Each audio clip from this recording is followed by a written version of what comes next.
Hello and welcome to Tap Talk number 147. So I am here with Kyle from Duckhorn, who is the Midwest representative from Duckhorn, and so we just had a Duckhorn event, which is not just Duckhorn wines. There's so many others. Like you can see, I have Sonoma-Cutrer here, which they just purchased last year. Yeah, May. In May Yep. last year. So, and then we have, well, you have Duckhorn. The Duckhorn Sauvignon. What are some of the other ones? We have Decoy. Yep, we so have Decoy Limited, Calera, Migration, Paradox. Then we also have Canvasback and Greenwing up north. We've got Postmark, and then we also have Costa Brown as well. So 11 total wineries. under the umbrella of Duckhorn. Yeah, correct? we call it the Duckhorn portfolio. Okay. Yes. Yeah. Very cool. So that's the event we had tonight. It was success, very good success, and we had a lot of fun. We had a bunch of different wines from a bunch of different ones, like you mentioned.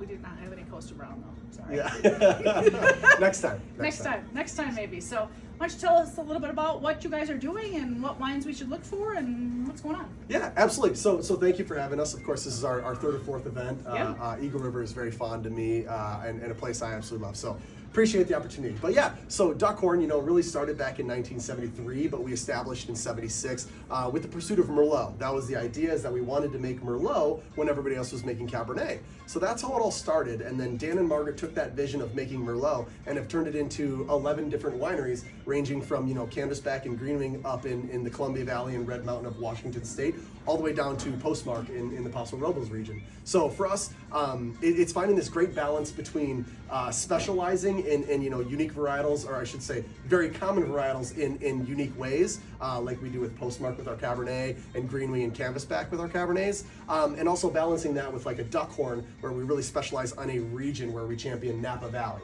There we make 4 different wines for your everyday purchase, to then also having an overall overarching brand in Decoy, which covers the real catch-all of all 10 major varietals. So when it comes to the total portfolio, the different properties that offer many different selections, and the idea is that we're showing you a true sense of place and a true dedication to either varietals or a style with each and every winery that we choose. I love that. I love how different places, like you said, the terroir and where they're grown, it totally changes the wine. You can have a Chardonnay from here, you can have a Chardonnay from here, and they're so different. Yeah. I just love that, and Absolutely. I love how your company capitalizes on that, because I've tasted them all, and they're all so different, and they're just I love them. They're great wine, great portfolio.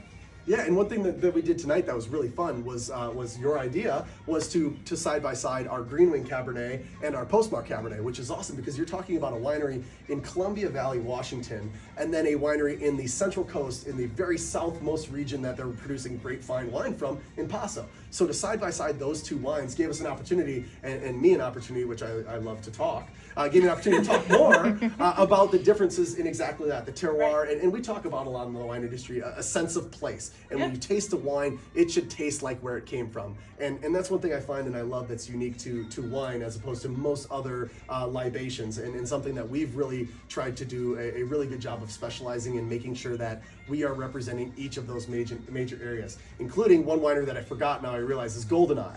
One of my favorite of the Pinot Noir producing side. Pinot Noir. I had a bottle. It was great. I opened it a few days ago. It was so wonderful.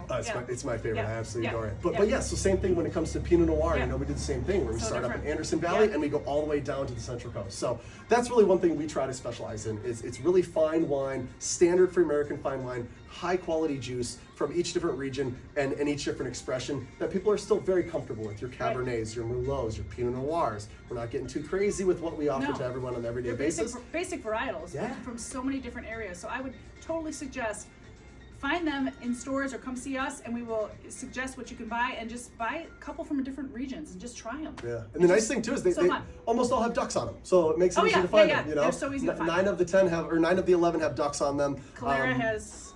It's got a little lime kiln on It's it. got a lime kiln yeah, on it, so, yeah. yeah. But yeah, no, we really appreciate the opportunity and sharing thank these you so wines, and I believe I always say it's common elegance, balance, and food friendliness across the entire portfolio. They're classic wines made in the classic traditional methods with the highest quality fruit possible. It starts in the vineyard and it ends at your table. So I really appreciate the Awesome. opportunity to pour these wines. Thank you for coming to see us. Cheers. Cheers.